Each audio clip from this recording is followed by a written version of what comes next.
Saludos Puerto Rico y bienvenido una vez más a Línea Directa. Hoy hablaremos sobre medicina de emergencia, una especialidad que representa la primera línea de respuesta cuando cada minuto puede hacer la diferencia entre la vida y la muerte. Los médicos de emergencia están preparados para atender desde accidentes y traumas hasta infartos, derrames, infecciones severas y otras condiciones críticas que requieren una evaluación y un tratamiento inmediato. Hoy conoceremos cómo funciona una sala de emergencia, cuáles son los retos que enfrentan sus profesionales cada día y qué deben hacer la ciudadanía ante una emergencia médica para recibir la atención adecuada en el momento oportuno. Además, contaremos con invitados especiales que compartirán su experiencia y nos explicarán cómo los avances en la medicina de emergencia están fortaleciendo la atención a los pacientes y salvando vidas en Puerto Rico. Esto es Línea Directa con este servidor, el doctor Leo Valentín.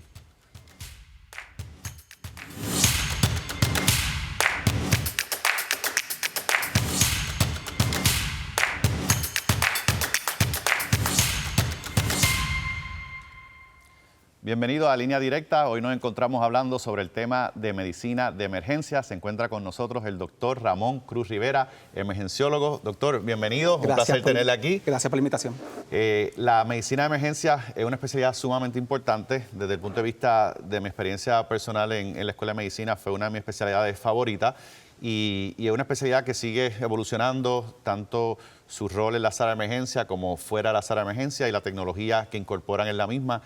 Cuéntenos un poquito sobre usted, su entrenamiento, qué conlleva esta especialidad y quizás qué lo llevó a decidirse en este camino. Pues sí, mira, gracias por la invitación. Yo creo que es bien importante hablar de lo que es emergenciología o medicina de emergencia, ya que en Puerto Rico pues, no todo el mundo la conoce. Llevo ya 14 años como emergenciólogo. Gracias a Dios hice toda mi práctica aquí en la isla, desde universidad, escuela de medicina y la especialidad. La medicina de emergencia es una especialidad bastante nueva dentro de lo que son las especialidades. Es la más reciente que se inventó dentro de Estados Unidos. Se hace, ¿verdad?, después de medicina. Los 4 años de medicina son 3 a 4 años de un ambiente académico. Luego se cogen 2 reválidas, como quien dice, ¿verdad?, lo que decimos los boards. Y luego de eso, pues te haces board certified y puedes trabajar como emergenciólogo en cualquier sala de emergencia de Estados Unidos y de Puerto Rico. Actualmente contamos con 2 escuelas que producen emergenciólogos en la isla, una en Ponce, de donde yo hice mi especialidad, y la otra es en Carolina. Hacemos alrededor de unos 16 emergenciólogos al año. Pues, lamentablemente, dentro de lo que pasa de las demás especialidades, se nos van más de la mitad de estos a Estados Unidos y pues contamos con menos dentro de la isla, obviamente por lo que sabemos que pasa en la salud. En el proceso de Escuela de Medicina, cuando usted estaba decidiendo sobre esta especialidad, ¿qué diría que fue la primera experiencia o quizás ese primer paciente, por así decirlo, que le empezó a demostrar que este era su llamado y qué cosa uno puede esperar en este tipo de especialidad en cuanto a qué se necesita del médico en esta especialidad? En mi aspecto personal no tuve ninguna familiar ni nada. Básicamente, cuando yo termino medicina, pues se crea esta nueva escuela de emergenciólogos y ahí fue que vi, cuando hice mi rotación, que eso es lo que yo estaba buscando. Lo que yo busco y lo personal, a mí me encanta saber de todo. Y pues dentro de la escuela, dentro de la especialidad de emergencia, te ayuda a saber de todo en el momento, porque eventualmente nos entrenan a atender lo que entra por esa puerta, cualquier género. Atendemos chiquitos, grandes, viejos, adultos, pacientes embarazadas, y nos entrenan a saber qué hacer en el momento y pues no estar wandering around, sino entrar al acto y resolver y estabilizar al paciente, que eso es lo que tenemos que hacer como emergenciólogo. Tenemos unas imágenes que quisiera mostrar para que las personas tengan un poquito de más ideas sobre qué conlleva la práctica o un escenario que se puede ver en sala de emergencia. Tenemos muchas cosas pasando en esa imagen y quería que más o menos nos mencionara qué le llama la atención o para las personas que nos están viendo, qué cosas se pueden identificar que lo hace quizás un ambiente típico, por así decirlo, en una sala de emergencia. Claro, esto es mi ambiente de trabajo, ¿verdad? Esto es una orquesta. Emergencia no funciona sin un equipo. Dependo de enfermera, dependo de terapista, dependo de un equipo para poder yo terminar y hacer como quien dice, orquestral o dirigir la orquesta. Hemos visto cientos de series por televisión de ER ¿verdad? Y pensamos como que no es así, pero básicamente esto es lo que hacemos diariamente. Vas a ver al paciente, al médico que está encabezado, ¿verdad? Que está donde está la cabeza del paciente, que ese es el que orquestra todo lo que está pasando. Está el que está haciendo el sonograma, ¿verdad? Tenemos instrumentos como la sonografía que nos ayuda en el momento a saber qué está pasando, no esperar a lo mejor a una imagen o un paciente a ser transportado.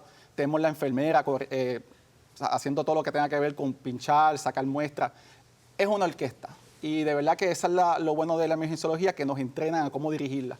Y eso es básicamente mi mundo de los últimos 14 años, Leo. Hablando un poco del ultrasonido, lo que conocemos, ¿verdad?, como el Point of Care Ultrasound, nos traes ahí un dispositivo.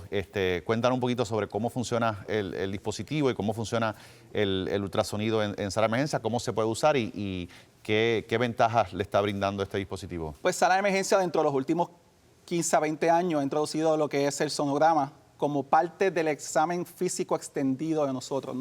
No sustituye una lectura oficial o algo oficial del radiólogo. Es nuestro examen físico extendido. Por ejemplo, me ayuda a descartar cosas rápidas.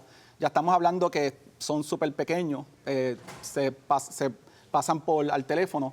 Y pues, por ejemplo, puedo descartar cosas rápidas como vesículas, problemas que tenga con un trauma un paciente, si puedo ver rápido si tiene sangre dentro del abdomen.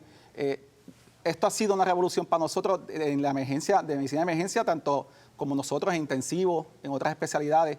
Y de verdad que lo bueno también de entrenar en un ambiente académico es que también aprendemos las cosas modernas. Y lo importante es que tenemos que seguir aprendiendo de esto, porque esto cambia cada año. Tenemos algunos casitos de los que pueden ser unos casos típicos. Vamos a la segunda imagen, donde muestra, por ejemplo, un caso que podemos ver en sala de emergencia. Son estas fracturas. ¿Qué nos puedes decir un poco sobre este tipo de fractura y el manejo no solamente de estas, sino de otras fracturas que vemos en sala de emergencia? En este caso, esto fue un caso mío, la mayoría de las veces pasa cuando personas pues, evitan, por ejemplo, un cantazo con bate o algo, ocasiona este tipo de fractura. Lo importante, nuestra función es, en el momento, ponerla en su posición anatómica, ¿verdad?, para que esa circulación no se afecte en la extremidad y entonces pues poder estabilizarlo y poder referirlo. Excelente. Entonces, volviendo al tema de los sonogramas, quería mostrar una imagen de cómo se ven estos sonogramas. Está la tercera imagen, donde muestra, y obviamente es importante que eso pues requiere ese expertise y ese entrenamiento que ustedes adquieren tanto en su especialidad, pero también realmente en la práctica con la diversidad de casos que le llega. ¿Qué estamos viendo en este caso? En resumen, para que nuestro público pueda entender, esto es una forma de saber si tienes un pulmón colapsado rápido que llega al paciente sin esperar a lo mejor a ese transporte a placa o hacerle un CT. Y si el paciente pues, está un poco inestable, pues esto nos ayuda rápido a saberlo. ¿Verdad? Mi conocimiento, obviamente, el lado izquierdo pues tenía un neumotórax, lo que se llama, es un pulmón colapsado.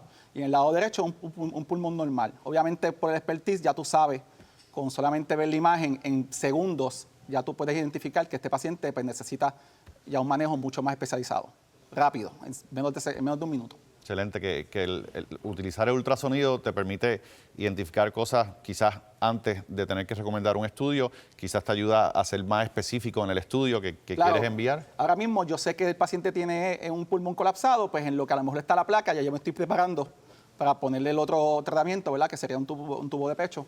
Y eso pues nos ahorra tiempo y como dijiste en la introducción, aquí los minutos cuentan y los segundos cuentan. Entonces, obviamente es bien variado. Yo entiendo que cada cual puede tener su percepción de qué cosas lo lleva a la sala de emergencia, lo que a nosotros, a un familiar cercano, lo ha llevado a la sala de emergencia, pero la realidad es que es una gama bien amplia lo que se cubre, tanto en la especialidad como lo que se ve en las salas de emergencia, por distintas razones que vamos a estar discutiendo un poquito más en el programa. Hay otra imagen que ya nos entra a lo que son toda esta parte de insectos, encuentros quizás con animales, todas esas cosas. Hablen un poquito sobre ese tema en general y sobre este caso quizás en específico. Eso, aunque no lo crean, eso salió de un oído, ¿verdad?, que también tenemos que lidiar con este tipo de situaciones. A las 1 de la mañana, pues, llega una persona gritando porque siente algo en el oído, pues, cuando chequeamos, pues, era un insecto vivo que tenía.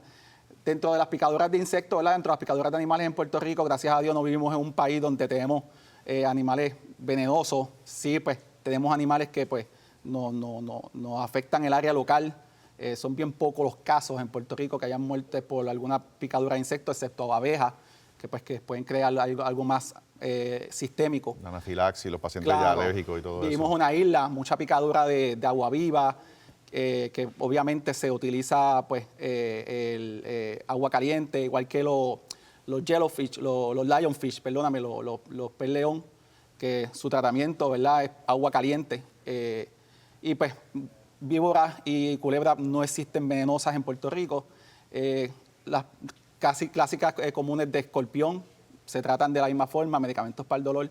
Son cosas bien comunes que obviamente la población no la entiende, no la sabe, pero nosotros, ¿verdad?, como emergenciólogos lo sabemos, igual que las mordidas de perro, que todo el mundo piensa, pues tiene rabia. El animal con más rabia en Puerto Rico es la mangosta, igual que lo que ahora son los murciélagos. Y eso es bien importante, porque mucha gente está haciendo mucho turismo en cuevas y cosas, y pues se exponen a murciélagos, y esas son cosas que tenemos que tener el emergenciólogo conocimiento, porque nos puede llegar y tenemos que estar al día con la guía. Hablando de ese tema un poco variado, fuera de la sala de emergencia, ¿qué otros sitios usted ha trabajado, la especialidad? Hablábamos un poquito antes del programa sobre estos eventos donde también ustedes participan, y gracias a su conocimiento, pues creo que son de las especialidades más preparadas para participar en muchos de estos eventos. ¿Cuáles son esos eventos y esos deployments, por así decirlo, que pueden tener? Claro, existe una parte dentro de la especialidad que se llama Mass Gathering ER, que tienes que atender situaciones de mucha multitud, ¿verdad?, multitud de personas.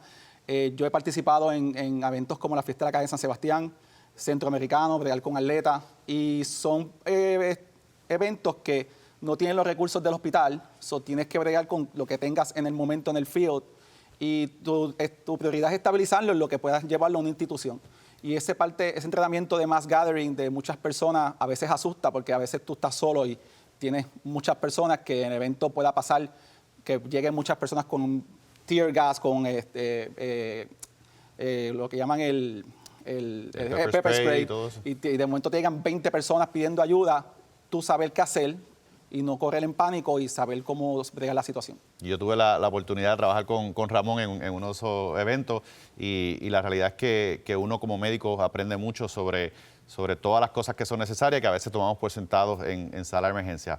Así que, amigos, no se vayan, que al regreso continuamos esta importante conversación sobre la medicina de emergencia y el papel fundamental que desempeña el equipo de salud cuando cada segundo cuenta.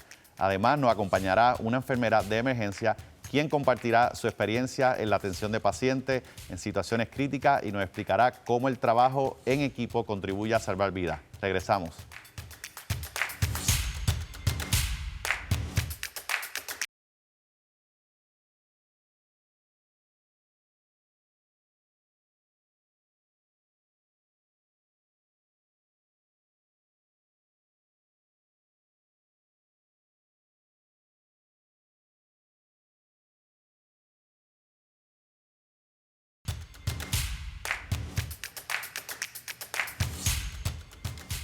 Gracias por continuar con nosotros en Línea Directa. Recuerden seguirnos a través de nuestras redes sociales y plataformas digitales de Tele 11 y Línea Directa.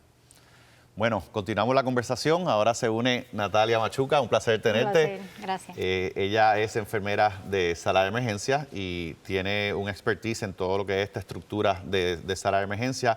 Específicamente queremos enfatizar un poquito en lo que es el famoso triage, esa estratificación. Cuéntanos un poquito sobre qué haces en sala de emergencia, qué significa este triage, específicamente creo que es el ESI que se llama, que hablaremos un poquito de eso. Cuéntanos en tus palabras. Sí, ¿verdad?, en la sala de emergencia utilizamos el ESI. Eso es una herramienta creada por enfermeras en los Estados Unidos, enfermeras que trabajan en salas de emergencia. Es bien importante que esto nos ha ayudado a categorizar estos pacientes, ¿verdad?, que vienen hay una diferencia entre urgencia y emergencia. Esto nos ayuda a ver esos pacientes que ameritan priorizar esa atención para evitar esas complicaciones y que llegue a cosas mortales. Ahí creo que hay una imagen donde estamos viendo lo que es esta guía, esa guía o esa estratificación. Entiendo que es la más utilizada en los Estados Unidos, porque sí, obviamente pues puede haber varias, pero esta específica es la más utilizada en Estados Unidos, y en Puerto Rico esa es la que estamos utilizando. Y significa que cuando el paciente llega a sala de emergencia va a tener esta evaluación, Y yo creo que eso es un tema bien importante para las personas saber, porque todos llegamos a la emergencia por alguna razón y queremos ser atendidos rápido. Sin embargo, ustedes como profesionales pues tienen que hacer esta estratificación para que los recursos se usen de la mejor manera. Hay una imagen donde nos explica un poquito de esto. No pretendemos que se hagan unos expertos, pero sí me llamó la atención, ¿verdad?, que hay 5 números. Y yo creo que esa es la parte quizás más importante para las personas saber. O sea, cuando llegamos a la emergencia, ¿qué está pasando en el background? Como quien dice, cómo es ese flujo y qué conlleva esta estratificación desde el punto de vista del paciente. Sí, bien importante que ese paciente entienda que en la prioridad en sala de emergencia no es cuando llega, ese turno no es yo llegué primero, yo llegué segundo. Esta categorización nos ayuda a ver qué paciente con esa necesidad mayor necesita atención primaria para evitar esas complicaciones, un paciente con una dificultad respiratoria, un dolor de pecho. Eso es una prioridad por encima de un paciente que tenga una tos, un dolor de garganta. Lo que queremos es darle prioridad a esos pacientes que tienen criterios mayores y mayor atención. Que en este caso un nivel 1 sería este paciente, por así decirlo, que requiere esa atención más urgente. Más urgente. Y ya sabemos que el algoritmo es el primero que lo despacha, ¿verdad? Y lo podemos categorizar como crítico. Un crítico. Un paciente que es categoría 1, estos pacientes que en segundo puede llegar hasta la muerte. Un CPR activo, un paciente con una dificultad respiratoria que necesita intubación, eso es una categoría 1. A diferencia de un paciente en categoría 5, son cosas, ¿verdad?, condiciones un poquito más leves, una tos, un resfriado. Esa paciente, como quiera, se le va a dar la atención, pero hay unos que tienen prioridad que son los de la categoría número 1. Entiendo que a veces puede haber situaciones donde el paciente está en sala de emergencia, tiene una categorización, pero algo cambia, ¿verdad? Claro. Algún signo vital cambia, algo se complica y eso puede requerir que entonces se reajuste ese sistema, pero ustedes están todo el tiempo pendientes a eso para que las personas puedan tener ese acceso. Ya una vez están en sala de emergencia, están, por así decirlo, cuidados y están bajo esa supervisión médica y del personal de enfermería. Desde el punto de vista de su experiencia, ¿qué ha visto que es el mayor reto cuando las personas llegan a sala de emergencia? Yo creo que ya todos conocemos bastante de sala de emergencia, pero quizás hay cosas que no conocemos y debemos de conocer. Yo entiendo que a veces puede haber pacientes que llegan, por así decirlo, al mismo tiempo que nosotros y quizás no se ven muy distintos a nosotros, pero hay algo que en ese vital o algún laboratorio a ustedes les va a dejar saber que este paciente necesita más atención. Todas esas cosas sé que pueden pasar, pero ¿qué otras cosas podrías decir del día a día que es importante que nosotros sepamos? La edad de los pacientes es bien importante. Estos pacientes mayor de edad vienen con unos criterios que hay que estar más pendiente a esa atención. Bebés, los recién nacidos, pueden cambiar esas temperaturas, hay que darle atención primaria. Un dolor de pecho, hay que conectarle un monitor cardíaco, mantenerle monitoreo de los signos vitales. Esos son uno de los criterios que hay que darle mayor prioridad cuando eso también los laboratorios. Hay veces que un paciente viene con unos síntomas simples, pero al realizar unos laboratorios vemos ¿verdad?, unas troponinas elevadas, que esos son enzimas cardíacas que nos pueden decir que el corazón está sufriendo, puede sufrir un infarto. Y vemos un cambio radical de lo que empezó por la primera condición, ese síntoma, a lo que terminó siendo a un paciente admitido. Entiendo. Sí, ¿no? Y la parte de eso, de uno saber cómo a veces el paciente se presenta y ustedes están realmente teniendo una gama desde los más jóvenes, ¿verdad? Los pacientes pediátricos hasta los adultos mayores y ustedes tienen que mantener ese expertise y esa visibilidad de todo el panorama de lo que está sucediendo. Bueno, Natalia, agradecido por explicarnos un poquito sobre este sistema que todos pasamos por él en algún momento y saber lo que está pasando en sala de emergencia, estratificando esos pacientes para que todos puedan recibir ese cuidado seguro y con prontitud. Así que a regresar vamos a hablar un poco sobre qué significa la medicina de emergencia hoy en día, cómo están las guías y qué está pasando en las salas de emergencia sobre los distintos medicamentos que se están administrando, las condiciones que se están atendiendo. Así que no se despeguen, regresamos con el doctor Cruz para un poquito más información sobre este tema.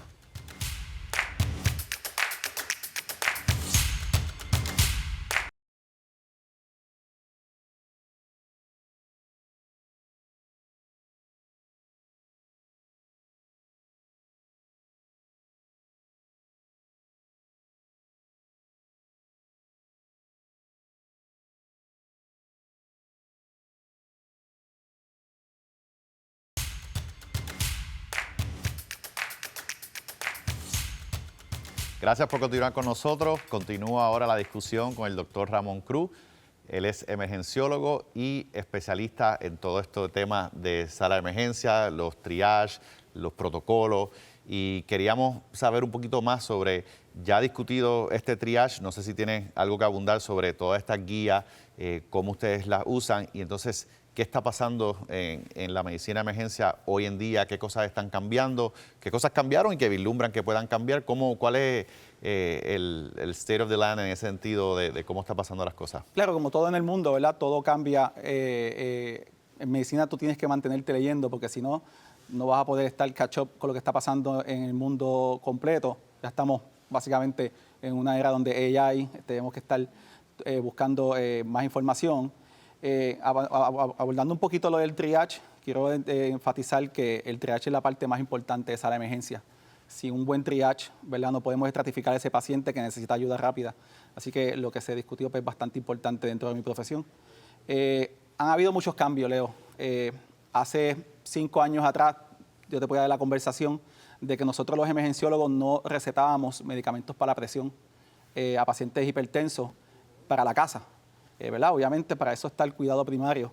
Ya han habido cambios en guías en los últimos, tan reciente 2025, en donde la academia nos pide que recetemos medicamentos para la presión a pacientes que sabemos que no van a tener ese cuidado o esa ayuda de medicina primaria, sea por X y razón, mucho también paciente médico indigente.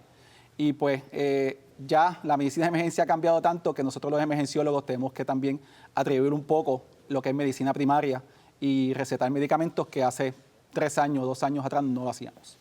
En cuanto a ese tema, quisiera abundar un poco porque son cosas que nosotros vemos con los cambios en los modelos de salud y a veces pues se habla desde el punto de vista de política pública y todo lo que es el sistema. Y una de las cosas que hablamos es acceso, calidad y costo, ¿verdad? Ese triángulo, ese enigma donde muchas veces solamente se pueden optimizar dos y a veces vemos que ese acceso para el paciente, ya sea porque no tiene un médico primario o porque hay ciertas restricciones con todos estos procesos que a veces son sumamente burocráticos y pues ese paciente puede deteriorar y eso es lo que lo lleva a convertirse en una urgencia o una emergencia. Entonces veo bien interesante que en ese sentido pues ustedes han ido asumiendo ese rol para por lo menos, por así decirlo, estabilizar el paciente, no solamente en sala de emergencia, sino que tenga como que una rampa luego de sala de emergencia para controlar esa hipertensión y todo eso. Y eso me estuvo bien interesante que se va incorporando en las guías. O sea que estas guías clínicas es casi como una adaptación también de lo que estamos viendo desde el punto de vista social. O sea que no es totalmente técnico, sino la situación social de ese paciente que está llegando a sala de emergencia y cómo se le puede ayudar, obviamente dentro de la parte de prudencia, porque entiendo que también uno recetando esos medicamentos para un paciente, pues hay ciertos medicamentos que requieren un seguimiento, entonces pues ¿dónde se hace ese balance? Tenemos una imagen de un ejemplo de estas guías que nos menciona. Si eso es tan reciente como el año pasado, básicamente la hipertensión es algo que se ve de distintas formas. No todo el mundo se medica, no todo el mundo hay que bajarle la presión, no todo el mundo tiene que estar en una presión bella de 120, 80. ¿Por qué? Porque a veces hasta peor y mucho más dañino. Lo que nos dice el colegio y es básicamente que sí hay un factor en donde los pacientes buscan a sala de emergencia porque es el único lugar que tienen para poder saber si esto es malo, si esto estoy bien, si estoy corriendo bien, no tengo forma de conseguir una cita. Sabemos que las citas en Puerto Rico están meses, años. Pues nosotros nos hemos convertido en ese pilar de ayudar al paciente, de tratar de buscarle un seguimiento. Sí, a veces yo veo injusto que a veces se le dice al paciente que no vaya a sala de emergencia y todas esas cosas y obviamente Imposible. Son recursos limitados que queremos proteger, pero también el paciente está muchas veces con un sistema adverso y son las cosas que inclusive aún llegando a sala de emergencia hay muchos procedimientos y cosas que todavía los planes médicos ponen resistencias para cubrir muchas de esas cosas, así que eso que es un tema sumamente importante, yo creo que hay que tener mucho ojo visor de esas necesidades del paciente que llega y que muchas veces son emergencias que pueden ser emergencias que ocurrieron ahora, como un trauma, o emergencias que llevan cocinándose en el sentido de que una atención médica que el paciente no viene recibiendo, termina el paciente decompensando hasta el nivel que lo lleva a sala de emergencia. Así que es bien importante entender que ustedes están preparados para atender todo tipo de emergencia y mucho de eso incluye esas condiciones crónicas que llega a un punto que tienen exacerbaciones agudas. Claro. ¿Qué ejemplo puedes decirnos? Yo mencionándolo así me puede llegar a la mente estas exacerbaciones de COPD, algunas otras condiciones que ves común en sala de emergencia, particularmente en ese ámbito, cosas que quizás son enfermedades o condiciones crónicas que están latentes, pero tienen algún episodio que lleva a este paciente a sala de emergencia. Claro, la enfermedad respiratoria es la segunda causa de visita en sala de emergencia después de cardiovascular, de condiciones del corazón. Y estas condiciones pues, tienden a exacerbarse. Ha habido muchos cambios en los últimos años. Antes el esteroide se daba en cantidades enormes. Ya se ha encontrado en los últimos años que el esteroide se da a corto plazo cuando los pacientes están con estas exacerbaciones, especialmente los pacientes con enfisema, COPD. Y es claro que esto va a seguir pasando porque son condiciones que, como los especialistas están un poco escasos, y si usted tiene una falta de aire a las 3 de la mañana, no va a esperar a su cita dentro de 2 semanas. Va a ir obviamente a una sala de emergencia y eso nosotros lo estamos viendo, yo que llevo en los últimos 14 años viendo ese cambio de que se está viendo mucho pacientes que no tienen seguimiento y pues básicamente nos hemos convertido en sus médicos primarios. Yo tengo pacientes que yo veo básicamente a veces hasta una vez al mes porque no consiguen o por X o Y razón, ¿verdad? Nosotros como seres humanos tenemos que entender que la gente cuando necesita ayuda se ayuda y eso es lo que nosotros hacemos y pues ¿verdad? La parte después de por qué y qué pasó, por qué no fuiste a tu cita, pues ya eso es algo que se brega después de que usted esté bien y esté estable. Sí, que verdaderamente esa atención es un safety net para muchas de estas condiciones. Usualmente pues pensamos en la parte de los traumas y todo eso, pero a veces vemos condiciones crónicas como diabetes, toda esta parte donde por alguna razón hay un disloque en ese cuidado. A veces también nos recuerda a la parte de los huracanes, todos estos desastres naturales que pueden suceder, que también las salas de emergencia se convierten en ese refugio en muchos sentidos. ¿Qué nos puede decir sobre eso desde el punto de vista de entrenamiento? Yo he visto que ustedes reciben un entrenamiento, igual como vimos la guía, pues hay mucha información que sale de su asociación. ¿Cómo es la asociación, el board de ustedes y qué tipo de información los mantiene a ustedes corrientes, ya sea en protocolos, guías clínicas y todo eso? Claro, al ser Board Certified, ¿verdad? Al tener el privilegio de ser Board Certified, pues al estar vinculado con el colegio, pues recibimos notificaciones. Yo en mi caso pues recibo charlas, viajo constantemente a convenciones. Aquí en Puerto Rico hay un capítulo de emergenciología que también nos mantenemos en contacto. Nosotros somos una isla, ¿verdad? Y básicamente nos conocemos todos. Somos básicamente una población de casi menos de 200 emergenciólogos en Puerto Rico. Estamos hablando que cubrimos menos de la mitad de lo que se supone que sea en promedio en Estados Unidos. Y pues de esa forma nos mantenemos con la guía, nos mantenemos actualizados. Y básicamente también depende mucho de tú como emergenciólogo estar pendiente a las nuevas guías y mantenerte al día. Hoy hemos conocido la importancia de la medicina de emergencia. Agradecemos al Dr. Cruz y su papel fundamental que desempeña como los profesionales de la salud cuando la vida de un paciente depende de una atención rápida, oportuna y efectiva. Aprendimos que la preparación, el trabajo en equipo y los avances en los protocolos y la tecnología han fortalecido la capacidad de respuesta ante situaciones críticas, permitiendo brindar una mejor atención y aumentar las posibilidades de salvar vidas. Nuevamente, gracias al Dr. Cruz y a todos ustedes por acompañarnos una vez más en Línea Directa con su servidor, el Dr. Leo Valentín. Nos vemos en una próxima edición.